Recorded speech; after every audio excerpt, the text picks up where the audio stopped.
Bonjour à tous, indignés, objecteurs de conscience et citoyens du monde. Nul ne peut nier la situation précaire dans laquelle nous nous trouvons. Nos sociétés capitalistes sont sur le point de s'écrouler et beaucoup cherchent un coupable. Patrons, immigrés, chômeurs, les partis politiques fondent leurs programmes sur un ennemi désigné et promettent croissance, travail et pouvoir d'achat. Comment les politiques pourraient-ils apporter une solution globale et équitable alors que leur objectif est de satisfaire des envies égoïstes croissantes de nos sociétés de consommation? Les citoyens n'ont d'autre choix que de s'indigner. Mais manifester peut-il changer l'état d'esprit politique? Ont-ils seulement le pouvoir de changer? En réalité, le problème actuel est purement rationnel. Il s'agit de savoir comment faire vivre dignement 7 milliards d'êtres humains de manière équitable sur une planète dont les ressources sont limitées et où l'élite, l'industrie et les corporations n'ont aucun intérêt à changer ce monde. Des solutions existent, mais avant de les aborder, résumons la situation. Les ressources naturelles vont en diminuant, alors que les rythmes de consommation augmentent partout. Le mode de consommation occidental dépasse le seuil tolérable. Or, il est présenté comme un exemple à suivre pour les pays émergents. Cette consommation excessive crée de graves dérèglements environnementaux et sociaux. La dette astronomique des États soumet les peuples à l'austérité et au travail perpétuel. L'ère du pétrole touche à sa fin. Or, notre économie tout entière repose sur son abondance. Ces constatations ont un dénominateur commun, le principe de croissance. En effet, chaque acteur économique est soumis à l'obligation de croître indéfiniment pour survivre. Mais plus la production croît, plus les ressources se font rares. Sans pétrole, maintenir la croissance de l'Occident n'est pas possible. Pourtant, sans croissance économique, la dette n'est pas remboursable et les peuples sont soumis au travail éternel. Quant aux inégalités, la croissance économique des pays déjà riches implique l'exploitation continue des ressources du Sud. En réalité, nous avons atteint des niveaux de croissance que nos sociétés ne peuvent plus assumer.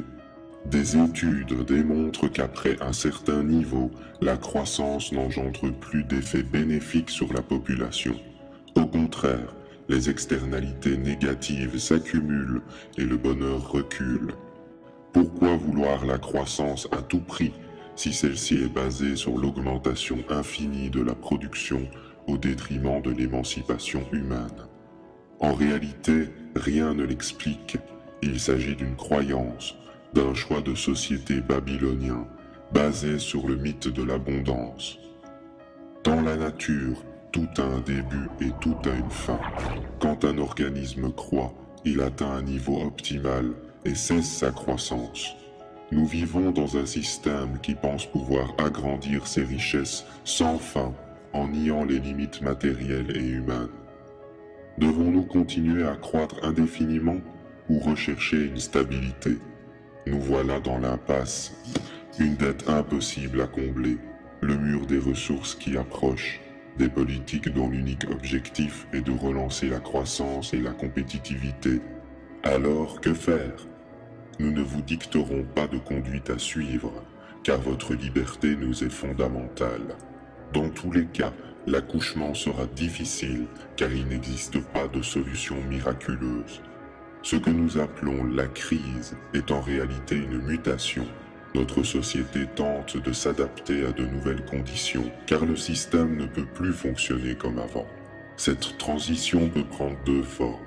Soit les peuples se libèrent des vieux schémas, soit le système capitaliste résiste et devient de plus en plus autoritaire, avec austérité, travail forcé et pauvreté.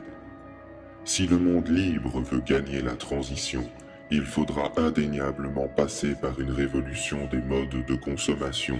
Si assez d'individus prennent conscience de leur pouvoir en modifiant leur vie, les institutions économiques devront s'adapter ou disparaître. Nous avons observé 5 principes qui mettent en échec le système. Notre manière d'envisager le monde n'est jamais neutre. L'éducation, la religion, les médias, jusqu'aux jouets de notre enfance, nous sommes le fruit d'une accumulation d'influences. Dans la société productiviste, basée sur la consommation et la croissance, ces influences sont exacerbées. De l'école au travail, jusque dans notre foyer, la société nous dicte comment être heureux, que consommer, pourquoi travailler, quelles valeurs adopter. Étourdi par les médias de masse, l'humain est déraciné, à tel point qu'il peine à donner un sens à son existence en dehors de la consommation, de la compétition et du travail. Admettre cette réalité, c'est sortir d'un long rêve éveillé, dont la conséquence est irrémédiable. Développer sa liberté d'esprit jusqu'à devenir maître de son existence.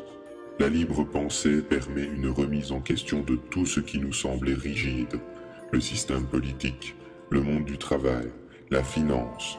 Ces choses sont la création d'hommes et doivent être critiquées. Nous prenons alors conscience de notre société qui n'est pas l'apanage de l'évolution. Nous appartenons à un monde où nos actes ont des conséquences sur les autres. De nombreuses questions apparaissent. Consommer me rend-il heureux? D'où proviennent mes envies? Acheter me rend-il libre ou esclave? Accumuler de l'argent est-il le but de mon existence? Les citoyens du monde n'ont jamais été aussi proches. De plus en plus conscients des enjeux environnementaux et sociaux, certains individus développent une responsabilité totale, c'est-à-dire le sentiment que leur responsabilité en ce monde dépasse les frontières de leur personne. Du choix du métier à l'alimentation, chaque acte quotidien devient un choix conscient dont les conséquences, même minimes, sont prises en considération. Sans cette conscience globale, le monde ne peut espérer évoluer favorablement. Voir le monde dans sa globalité ne signifie pas faire l'impasse de nos libertés locales ou de se soumettre à un quelconque ordre mondial aux objectifs douteux. La conscience globale et le libre examen vont faire apparaître trois types de comportements qui mettent à mal le système. Il y a dans ce monde deux types de progrès. D'abord, celui qui répond au jeu de la compétition dans le monde marchand. Chacun se bat pour créer un smartphone plus intéressant que les autres, des armes plus destructrices ou du papier WC plus résistant. Dans ce contexte, on ne parle pas de progrès, mais d'innovation, de nouveauté ou d'effet de mode. De plus, ce savoir n'est pas libre. Les compagnies se battent farouchement pour garder secret l'information. En parallèle, il y a le progrès éthique. Certains sacrifient leur temps, leur argent et leur intelligence dans une idée qui sera profitable à tous. Leur motivation n'est pas l'enrichissement personnel, mais l'émancipation du monde. Le phénomène peut s'observer dans tout type de profession. Chercheurs, instituteurs, inventeurs, fermiers ou simples citoyens vont s'efforcer de penser pour un avenir serein. Il s'agit par exemple de la permaculture, de l'open source, des objecteurs de croissance, de toute invention dont la durabilité est réelle, des chartes éthiques ou des initiatives d'information telles que celle-ci. Chacun peut agir à son propre niveau, sans entrer dans une logique prédatrice, et ceux qui ne s'en sentent pas capables peuvent soutenir les initiatives qu'ils croient justes. La gratuité, le don et le bénévolat financent le monde libre.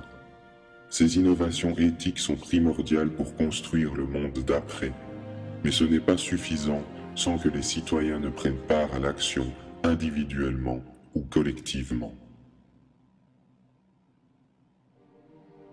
C'est la dimension collective de la transition. Il s'agit concrètement d'expérimenter des projets alternatifs en marge de la société marchande.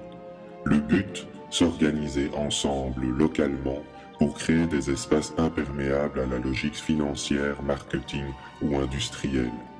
Tout type de mouvement existant comme les créatifs culturels peuvent y participer. Pour autant, cela n'implique pas de se couper du monde et devenir intolérant. Par exemple, La permaculture consiste à créer une agriculture biologique qui assure la sécurité alimentaire d'un territoire. Même en cas de choc pétrolier, la survie de tous serait garantie. Citons également les villes lentes, l'agriculture paysanne solidaire, les groupes d'achat en commun, les systèmes de troc et bien d'autres choses. Ces initiatives ne mettent pas en péril les libertés et au contraire renforcent une démocratie réelle. Cependant, cette démarche collective risque d'être combattue par le système et ses lobbies. Aussi, sa réussite dépend de l'investissement individuel de chacun. Appelée aussi frugalité choisie ou simplicité volontaire, c'est l'application individuelle de l'adage « penser global, agir local ». Il n'existe aucune règle ou obligation. Chacun est libre de concrétiser sa sobriété à son propre rythme, selon ses revenus et convictions politiques, philosophiques ou religieuses. La seule base commune est la prise de conscience de la démesure du système. D'une manière générale, c'est un désencombrement matériel, un rejet de l'hybris, un refus du mode de vie babylonien. Chaque acte quotidien devient dès lors une opportunité de lutter. Certains vont adopter une automodération profitable à tous, même si les effets ne sont pas visibles maintenant. Il s'agit par exemple de réfréner ses achats, de se libérer de la télévision, de l'automobile, de boycotter les grandes surfaces et les produits industriels, d'opter pour les produits locaux et de saison, consommer moins de viande et bien d'autres choses. Ces individus vont généralement trouver le bonheur dans les choses simples. D'autres se créent un bouclier contre les désirs superficiels créés par la société de consommation. Ils apprennent à penser par eux-mêmes, à ralentir leur mode de vie, à s'octroyer du temps libre pour leur famille, leur conscience ou la nature. Mais simplicité ne rime pas avec facilité. Cela exige des efforts quotidiens et des sacrifices en termes de confort matériel, sans pour autant s'obliger à vivre dans la misère. Tous déclarent voir leur bonheur augmenter. Liberté, conscience, éthique, solidarité et sobriété. Ces 5 éléments teintés de tolérance peuvent être à la base d'une révolution culturelle non violente où la somme des comportements individuels et collectifs peut faire basculer la société vers un stade supérieur en déstabilisant les principes erronés de la croissance. Notre liberté est à ce prix pour un avenir serein. Merci.